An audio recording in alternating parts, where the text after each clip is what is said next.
প্রিয় দর্শক, সংবাদপত্রে বাংলাদেশ অনুষ্ঠান থেকে আমি রেজানুর রহমান আপনাদেরকে স্বাগত জানাচ্ছি। বিভিন্ন জাতীয় দৈনিকে প্রকাশিত খবরের বিশ্লেষণ নিয়ে আমাদের আজকের এই অনুষ্ঠানে অতিথি হিসেবে উপস্থিত আছেন সিনিয়র সাংবাদিক কাজী রওনাক হোসেন। কেমন আছেন? এই তো ভালো। পত্রপত্রিকায় প্রকাশিত কয়েকটা গুরুত্বপূর্ণ শিরোনাম পড়ে শোনাই আপনাকে, তারপর আমরা আলোচনায় যেতে চাই।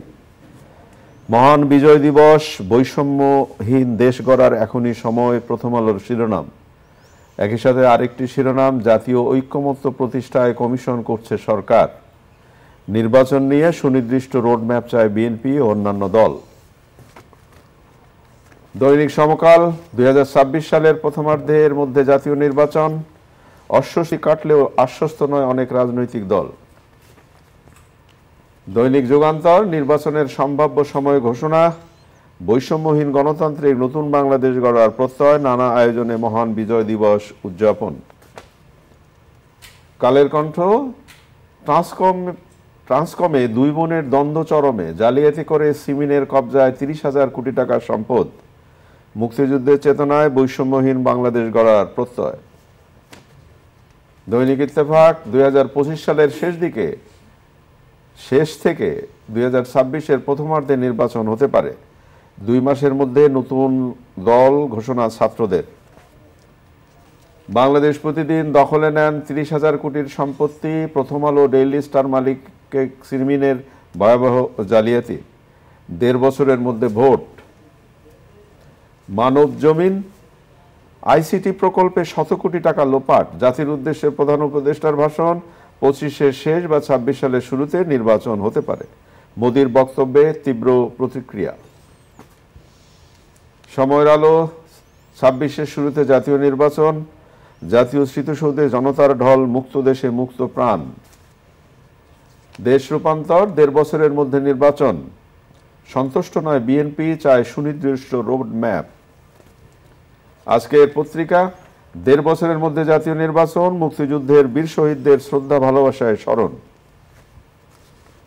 ইনকেলাব, নতুন উদ্দীপনায় বিজয় উদযাপন, নানা আয়োজনে সারা দেশে বিজয় উদযাপন, 2025 সালের শেষে বা 26-এর প্রথমার্ধে জাতীয় নির্বাচন।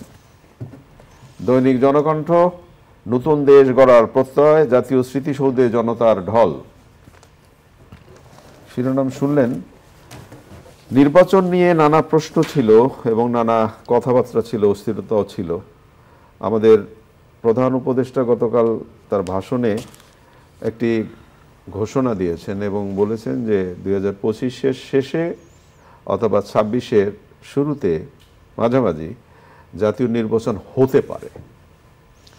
বিএনপি সুনির্দিষ্ট রোডম্যাপ চেয়েছে। আসলে আমি তো মনে করি যে এতদিন পর এই ঘোষণাটা আরও আগে আসা উচিত ছিল, কিন্তু সেটা দেরিতে হলেও এসছে। এবং যেই টাইম ফ্রেমটা দিয়েছেন প্রধান উপদেষ্টা সেটাও ঠিক আছে। কারণ হলো, আজকে যদি কাউকে বলা হয় যে ইলেকশন হবে 6 মাস পরে, তার তো প্রস্তুতি লাগবে এবং সেভাবে সবাইকে তৈরি করতে হবে। যদি আবারও অগোছালো এবং ওই যে মানে দিনের ভোট রাতে হয়, তাহলে লাভ হবে না কোনো।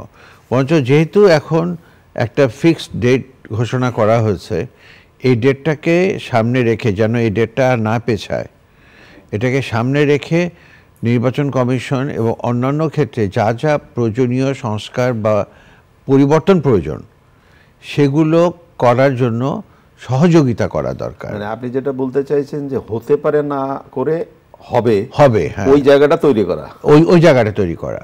কারণ হতে পারে বললে তো আবার আপনার 2025-এর শেষে এসে বলা হলো এই কারণে হয়নি। না, আমাদের ফিক্স করতে হবে যে আমরা এটা করব এবং সেই অনুযায়ী আমার মনে হয় যে 1 বছর 2 মাস বা 1 বছর 3 মাস যথেষ্ট সময় তৈরি করার জন্য। আর আরেকটা কথা আমি এখানে বলে ফেলি, সেটা হচ্ছে যত দ্রুত এই অন্তর্বর্তীকালীন সরকার নির্বাচন দিয়ে একটি নির্বাচিত সরকারের কাছে হস্তান্তর, সেটা এখন ক্ষমতা হস্তান্তর না করবে, যত দেরি হবে ততই কিন্তু তাদের সমালোচনা এবং তাদের সমস্যা বাড়বে, তাদের সমস্যা কমবে না। আর যেই সংস্কারে ওনারা হাত দিয়েছেন এই সংস্কার একটা কন্টিনিউয়াস প্রসেস। ওনারা সব কিছু শেষ করে দিতে পারবেন একবারে, কখনই তা পারবেন না। ওনারা একটা প্রসেসকে শুরু করে দিবেন, শুরু করে দিলে পরে পরবর্তী নির্বাচিত সরকার, রাজনৈতিক সরকার এসে সেটাকে কন্টিনিউ করবে। এটা কিন্তু খুব ভুল ধারণা যে ওনারা সব কিছু মানে রাতারাতি বদলে দেবেন, এটা কিন্তু সম্ভব না। সেটাও কি আদৌ সম্ভব? এটা কখনই সম্ভব না। একই সাথে জাতীয় ঐক্যমত গঠন কমিশন হচ্ছে মাননীয় প্রধান উপদেষ্টা বলেছেন, এটাও একটা খুবই জরুরি ব্যাপার। আপনি দেখবেন যে বেশি দূরে যাওয়ার দরকার নাই, আমাদের প্রতিবেশী রাষ্ট্র ভারতেই থেকে যদি তাকাই আমরা দেখব যখনই তাদের কোনো ন্যাশনাল ক্রাইসিস তৈরি হয় তখন কিন্তু সব দল এক হয়ে সেই ক্রাইসিসটাকে অ্যাড্রেস করে। আমাদের এখানে কিন্তু এমন বিভাজন হয়েছে যে দেশ জাহান্নামে যাক, আমার স্বার্থটা আমি দেখব আগে। এটার জন্য এই ধরনের একটা কমিশন অথবা কোয়ালিশন দরকার, এটা খুবই দরকার। তো হঠাৎ করে মানে ভারতের প্রধানমন্ত্রী নরেন্দ্র মোদী যে টুইটটা করলেন, মুক্তিযুদ্ধে ভারতের বিজয় দাবি করলেন নরেন্দ্র মোদী। আমাদের আইন উপদেষ্টা বলেছেন যে ভারত ছিল বাংলাদেশের বিজয়ের মিত্র। একেবারেই সত্যি কথা। এবং নরেন্দ্র মোদী এই যে টুইটটা করেছেন তার এই মেসেজটা অত্যন্ত দুঃখজনক একটা স্বাধীন সার্বভৌম রাষ্ট্রের জন্যে। এবং এটাতে তারা অর্থাৎ ভারত ৭১-এ আমাদের যে সহযোগিতা করেছে, তাদের প্রতি আমাদেরকে যে কৃতজ্ঞতা পাশে ঋণবদ্ধ করেছে সেটা খাটো হয়ে যাবে। কারণ কোনো কারণেই এই যুদ্ধটা পাক ভারত যুদ্ধ ছিল না।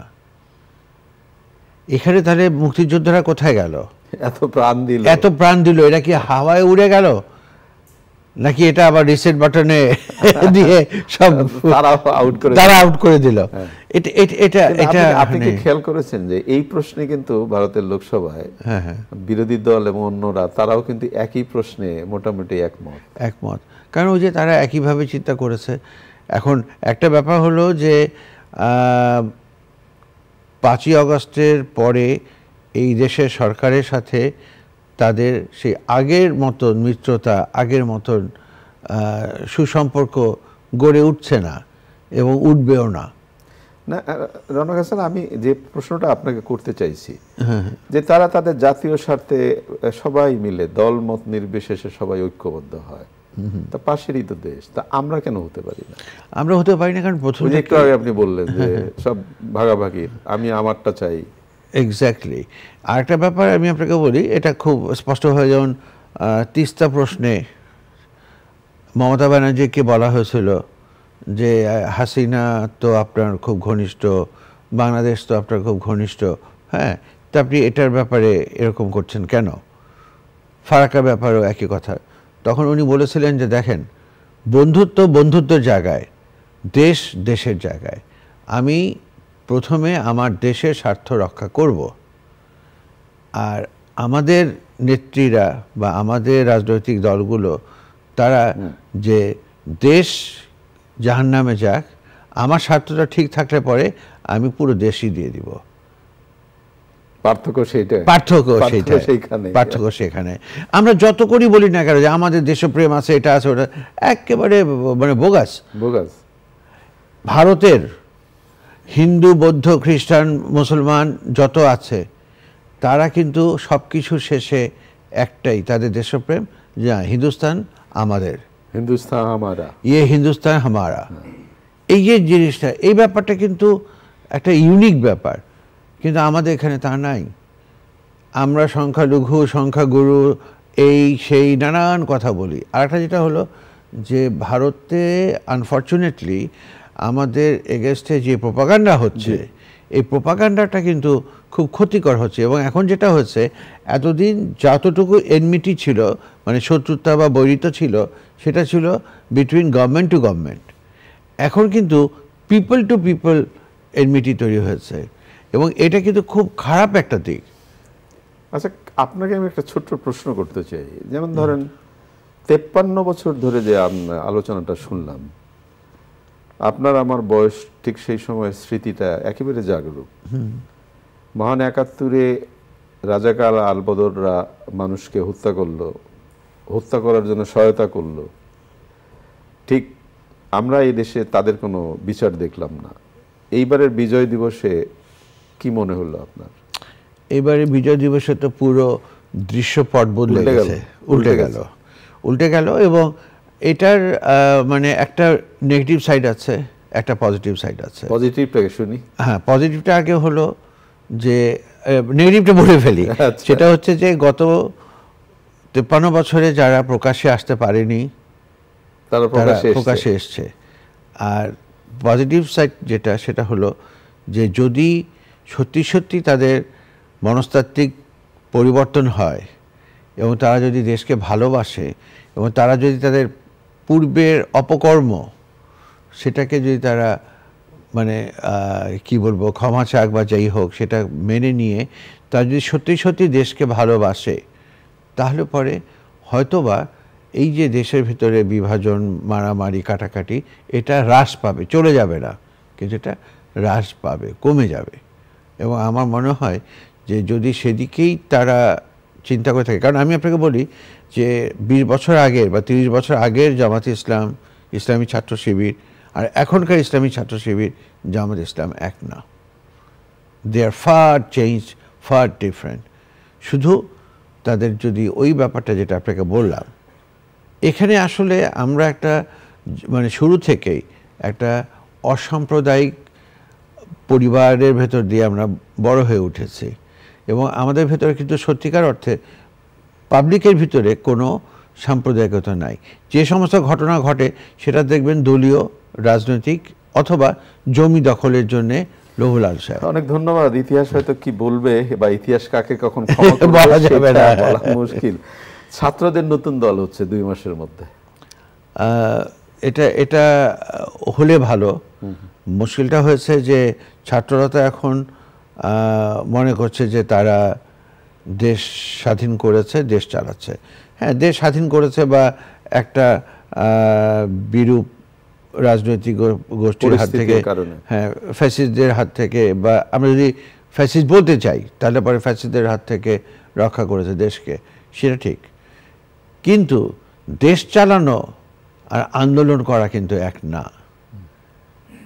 দেশ চালানোর পদে পদে ছাত্ররা বুঝবে কত ধানে কত চাল, এবং এটা বোঝার জন্যে তাদের রাজনৈতিক দল দরকার। তরুণরাই তো এখন নেতৃত্ব দিচ্ছে সব জায়গায়, তাহলে রাজনৈতিক দলের অসুবিধা কি? না, রাজনৈতিক দলের কোনো অসুবিধা নাই, কিন্তু তরুণদের নেতৃত্ব দিচ্ছে।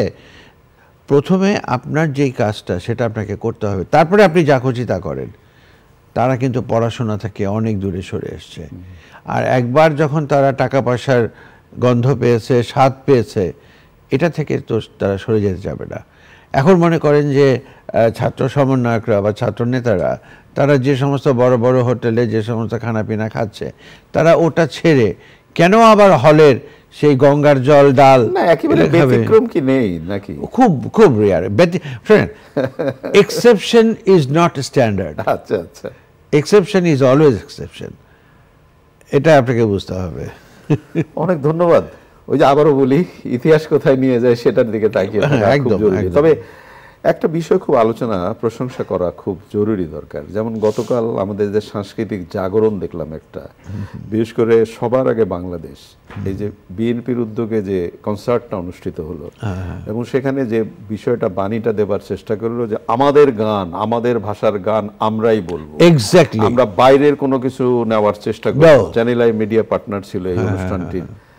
আমার কাছে মনে হয় এই জায়গাগুলো উচ্চারিত হওয়া খুব জরুরি দরকার। আমার মানে এই যে বাংলাদেশ, সবার আগে বাংলাদেশ, এই যে দীপ্ত স্লোগানটি, এটা তো একটা বড় ধরনের স্পিড যোগায়।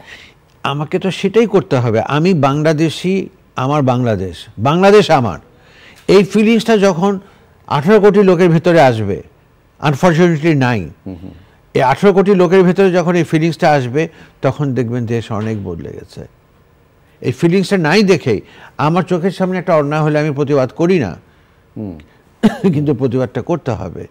এবং এই যে সবার আগে বাংলাদেশ, এই বাংলাদেশটা, এটা মানে চ্যানেল আই কালকে এটার পার্টনার ছিল, কিন্তু আমি মনে করি এটা একটা বিএনপি সাংঘাতিক ভালো কাজ করেছে, এবং তরুণদের ভিতরে যে এই যে জিনিসটা ঢুকিয়ে দিল, এটাই দরকার। আপনি কিন্তু একটা জিনিস খেয়াল করেন যে অন্তর ছোঁয়া এবং কতটা আনন্দ জায়গায় সবার আগে বাংলাদেশ, হ্যাঁ এই স্লোগানটাই তো সেটাই, যেহেতু মারামারি কাটাকাটি যত কিছু করো, আসেন ভাই সবার আগে সবার আগে বাংলাদেশ। একেবারে শেষের দিকে আমরা বিজয়ের দিনে ক্রিকেটকে নিয়ে অনেক কথা বলি আমরা, কিন্তু বিজয়ের দিনে আমাদের ক্রিকেট উদ্ভাসিত হয়েছে, ওয়েস্ট ইন্ডিজকে হারিয়েছে এবং আরব আমিরাতে আমাদের নারী ক্রিকেট অনূর্ধ্ব নারী ক্রিকেট দল তারা শ্রীলঙ্কাকেও হারিয়েছে। তো এই যে ক্রিকেটের ওই দিনে বিজয়ের দিনে বিজয়ের খবর, অন্তত একটু তো প্রশংসা করা খুব জরুরি। না অবশ্যই প্রশংসা করব, পাশাপাশি আমি একটু সতর্ক থাকতে বলবো। আচ্ছা, কারণ আমাদের মুশকিল হয়ে গেল কি যে আমরা সবকিছুতেই একেবারে এত বেশি উচ্চকিত হয়ে যাই। হ্যাঁ, এটা ঠিক না, তাদেরকে কন্ট্রোলে রাখতে হবে, আর ওই যে প্রশংসা করতে হবে, পুরস্কৃত করতে হবে, সবকিছু ঠিক আছে, লিমিটের মধ্যে, সীমাটা যেন ঠিক থাকে। অনেক অনেক ধন্যবাদ। অনেক ধন্যবাদ। প্রিয় দর্শক, আমরা যে বিষয়গুলো নিয়ে কথা বললাম আপনি সে শুনলেন, এই যে সবার আগে বাংলাদেশ, এই যে মনের কথাটি, এটাই তো খুব জরুরি দরকার, সবার আগে বাংলাদেশ। আসুন দেশের জন্য যার যার জায়গা থেকে আমরা নিজেরা নিজেদের কাজগুলো করবার চেষ্টা করি। ভালো থাকবেন, আগামীকাল নিশ্চয়ই এই সময় আবার কথা হবে। খোদা হাফেজ।